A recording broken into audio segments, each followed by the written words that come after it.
Hi everyone, how are you all doing? I'm back. I hope you had a good holiday. Um, I was here for the holidays, so it's not particularly exciting. Hope you had a good holiday though.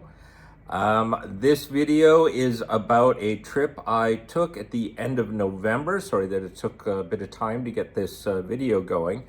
As I may have mentioned before, the original plan was to go to Ethiopia for a few days. A friend of mine is starting up a cafe and he wanted to scout out some coffee beans from various farms in the south of Ethiopia. But just before we were going to leave, two things happened in Ethiopia. One was an outbreak of an Ebola-like virus called the Marburg virus in the south, and a long dormant volcano erupted in the north. So because these two things happened, my friends were all just like, no. Actually, I think we'll pass on Ethiopia for now. Maybe not the best time to go. And on short notice, we switched the trip to Rwanda. Now, I know for most people, Rwanda is unfortunately known for the genocide that occurred in the 90s, but that was 30 years ago. And things have moved on from then. And, the country is now developed and things are moving along normally.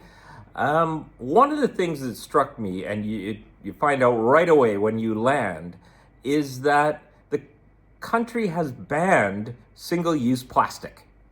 Completely banned it. It's not allowed in the country. And so you have to surrender single-use plastics at the airport. And this is an environmental measure. Now, it really appears to help because one of the things that struck me going along rural Rwanda was how clean it was. In other places that I've visited in other countries, a lot of times you see a lot of trash on the side of the roads and plastic and things like that. But in Rwanda, you barely saw any of it. Like, it was generally very clean.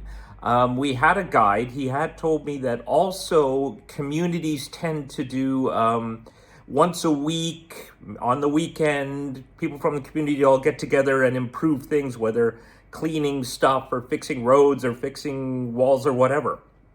And so it's helped a lot. It was very noticeable how clean the country generally was. So if anyone from the Rwanda Tourist Board is watching, I did notice it really is making a difference. Good job. So when we landed in Rwanda, we went straight to a national park in the southwest called Nyungwe, I think is how it's pronounced. It's a park that is famous for its jungles and its wildlife, especially chimpanzees. So the whole area is sort of well known for this, and there are large national parks both there and Burundi and Uganda and so forth to try to preserve the environment. Western Rwanda is very mountainous, like it is hilly as heck. And we had a resort in the national park that we had booked, and this place was separate cabins. But despite the fact that on the map it looks like, it's about 150 kilometers from the capital or whatever, it shouldn't take too long to get there, it took hours. Most of the highways, while in good condition, were 2-lane, and due to the mountainous terrain, it does take quite some time to get to these places. So we wound up in the national park at an elevation of around 2,500 meters. The good thing about that is above the line for mosquitoes. Mosquitoes do not tend to exist above 2,000 meters in Africa, so you didn't have any worry about mosquitoes, malaria, or anything like that, because there was no biting insects around. Thumbs up. The downside is it got quite cold. Now, you're in the middle of Africa, you're near the equator, and so you kind of don't think that it's ever going to get cold, but yeah, it gets quite cold at that elevation. And I think in the middle of the night, it was getting down to 9-10 degrees. Now, these cabins did not have central heating, but what the staff were doing was they would put hot water bottles in your bed. They would prepare your beds with hot water bottles, and that helped a lot. But it was weird how you're in Central Africa and you needed hot water bottles in your bed to go to sleep. It was a lovely lodge, very high quality. My cabin was bigger than my apartment, which is just kind of goes to show the size of my apartment, I suppose.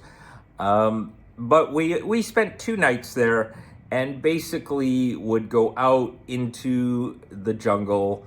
It is a national park. There are areas that tourists can go. There are trails. We did a few of us went along one trail to what's called a canopy walk, where they had this big walkway and netting on the side and all that, so that you could walk out and it would be very elevated and you could look at the tops of trees and things like that. So we hiked down to that. And I'm not great with heights, but when I looked at it, I'm like, okay, it's pretty enclosed. There's netting, it should be fine. And then I get out there and yeah, I wasn't too cool with this. Actually, it moves. Like as you get on there, it kind of shakes and wobbles. Yeah, that was not cool. I was not a happy camper, and did not spend much time seeing the sights. I was too busy kind of just trying to get to the other side because I wasn't too comfortable with that. But it was a nice hike. We did see monkeys. There was a park guide with us who was pointing out various plants, and I would ask him about certain types of insects, and I saw strangler fig trees and things like that, and there were monkeys up in the trees as well. In fact, there's various species of monkeys in the park. Even driving around on the side of the road, sometimes you'd see monkeys just kind of hanging out on the side of the road. So that was really nice. Chimpanzees, you have to book a tour in advance, and it's very early in the morning. They do keep track of where the chimpanzees are in the national park, but it is apparently quite the hike to get to them. Remember, it's very mountainous and it's very high elevation. Just the hike alone I think we went up and down total a couple hundred meters. But of course, you're at such an elevation, the air is not very thick, and it was exhausting. Again, not great with hikes due to the issues with my legs. And sure enough, over the next couple of days, my legs were killing me because of that. From the national park, we then drove north to the shore of a very large lake. It's a Rift Valley lake called Lake Kivu. Now, I didn't tell the guys this, but Lake Kivu is a very rare type of lake. There's a few lakes like this in Africa where, due to volcanic activity, gases like carbon dioxide build up in the lower layers of the lake, and soon the lake becomes supersaturated with carbon dioxide, and periodically the lake, then something happens and the waters suddenly turn over, and due to the change in pressure, all the carbon dioxide is released into the area. Now, there was a lake in Cameroon that is like that, called Lake Nyos, and these types of explosions are called limnic eruptions, I guess. And Lake Nyos is much smaller than Lake Kivu, and I think in the 90s it had an eruption of this carbon dioxide as the water churned over, and about 1,500 people died of asphyxiation as the carbon dioxide, which is heavier than air, just flowed down the valley, pushed all the air out of the way, and everyone basically suffocated and died. Now, this is going to happen one day at Lake Kivu, but scientists believe it tends to happen roughly every 1,000 years. But unfortunately, we don't know when the last eruption was. It certainly has not happened in the last 200 years when Westerners have been recording history in the area. But when it does happen, because this lake is way bigger, potentially 1 million people or more could die. There are a lot of people living on the shore of the lake, both in Rwanda and the Democratic Republic of Congo. It's not sure when this eruption is going to happen or whether there's any way to help prevent it or even know when it's going to happen. But yeah, when it does happen, it's going to be bad. Hopefully it does not happen anytime soon. I figured, hey, if it's once in 1,000 years, what's the odds it's going to happen while we're there for the whole day and a half? So, I didn't bother telling the guys about it. En route to Lake Kivu, my friends, when we go to Africa, they tend to bring a lot of stuff with them, basically for charity. A lot of stuff for children, books and pens, and sometimes clothing and stuff like that to give away. And so the guide had arranged a drop off that we could do at a local community center. Now, the building looked more like a church, but it wasn't. Apparently, it was just sort of a community center for the area. And so they made arrangements for us to go there. And when we got there, there was 100+ people there with drums, and there were kids there doing dance routines. So we had this whole thing of a performance with drums and dancing. It was really nice. I mean, I don't think they needed to go through that just for us, because my friends were bringing various gifts and things. But yeah, so we watched the performance. My friends dropped off all the gifts for the community, and it was really nice. It was really a nice thing for them to have done. We didn't stay after that. We just dropped everything off, thanked them very much, and moved on towards I think the town's called Kabiru, on the shore of the lake. And there, my friends spent the afternoon going out on the lake, boating. After dinner, we went into town just to do a bit of shopping. It's generally safe in Rwanda. I mean, you get bothered a little bit by people just kind of, hey, you want this or whatever, but it's nothing like, going to places like Egypt or whatever. It's nowhere near that bad. Then the next day, sorry, I'm rushing through this because, otherwise this video is going to be like 30 minutes. We stopped by a coffee plantation. My friend was trying to source out coffee. So there, in that area, in the northwest of Rwanda, a lot of coffee is grown on the mountainsides. And so it gave us a chance to visit the plantation, chat with the owners. It was a cooperative, I believe, that was doing the farming. Now, coffee prices are very high right now, and this helped a lot. And they said the crop this year is already sold. It tends to be sold to the government, who centralizes it and sells it. But the prices being so good this year really helped. And yeah, it was all sold. So, if my friend wants to book some coffee, he's going to have to book it for the next year with, I guess, the next batch. I had never been to a coffee plantation before, so it was neat just kind of looking at the coffee plants, seeing the coffee beans, which are red berries. What you think of as coffee is actually the seed that then gets roasted. The actual berries themselves are red. And I had a nice chat with the guy at the plantation, discussing the techniques, discussing why the soil's good for coffee, discussing fair trade. Apparently they are part of a fair trade program. He says fair trade does help. It's not a utopia, but it does help. I mean, it can help against low coffee prices. There could be improvements still made to the system, but all in all, it does help farmers, so that's good to know. So from there, we then went on to the next charitable stop. As you know, my friends are Muslim, and they were looking, some of the stuff that they brought were like Qurans or other Islamic religious materials. Whenever we visit Africa, they tend to bring this stuff with them, and then when they find a mosque or whatever, we'll drop it off for the benefit of the people. Something we couldn't do at the community center because Rwanda is predominantly Christian. You have to go a little bit more north before you start getting to the Muslim areas of Africa. And I believe around only 2% of the population is Muslim in Rwanda. The rest, it's Catholic, it's Protestants. So driving along, we suddenly saw a small mosque in a village off to the side. My friends immediately pulled over just to see, okay, hey, maybe we can talk to the imam.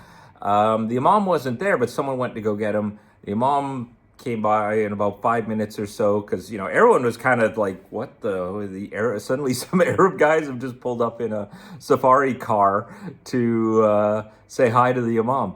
And actually the imam was in another part of the village where the school was. It was the weekend, and so they were having religious classes at the local school. So we all went over there where the guys could see all these kids doing their Quranic studies and, like a traditional, what they would call a madrasa, which is an Islamic school. And they had a long chat with the imam about, the challenges in the community, et cetera, et cetera. And then they dropped off all the materials. They were giving out money.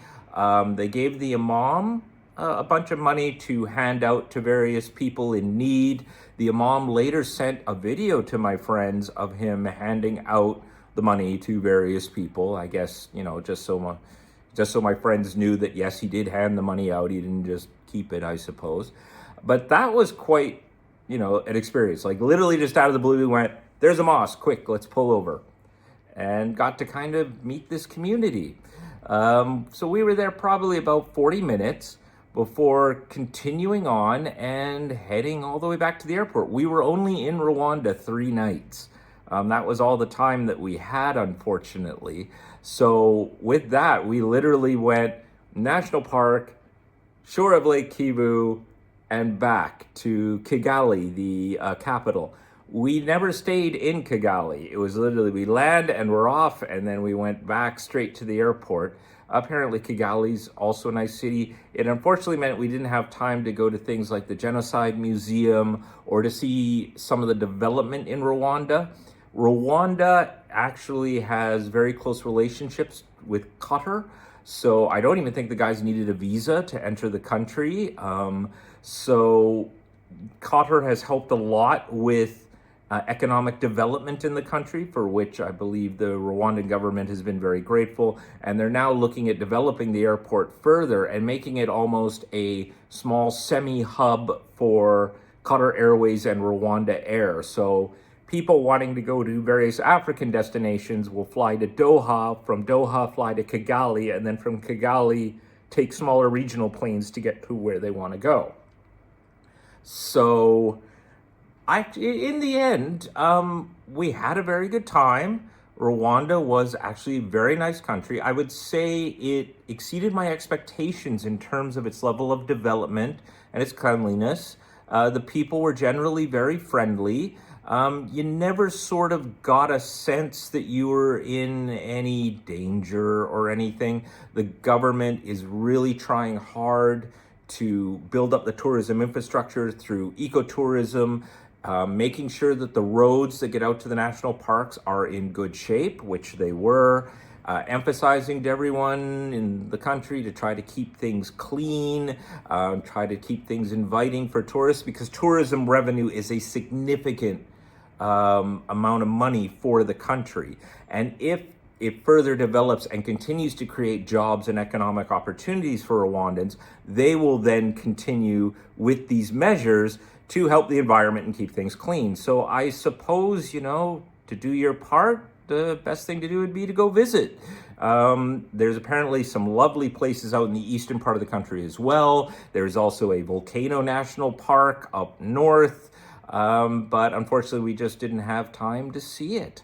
If I have an opportunity to go back to Rwanda to do another tour, I certainly wouldn't mind. Had a nice time.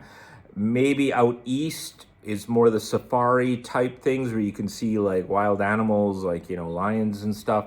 That's not possible in the mountainous west. So that's it for my video. I hope to see you all soon. I will post a video of the second part of my trip after Rwanda, of course, which is the UK, and you should see that maybe in the next few weeks. Talk to you later.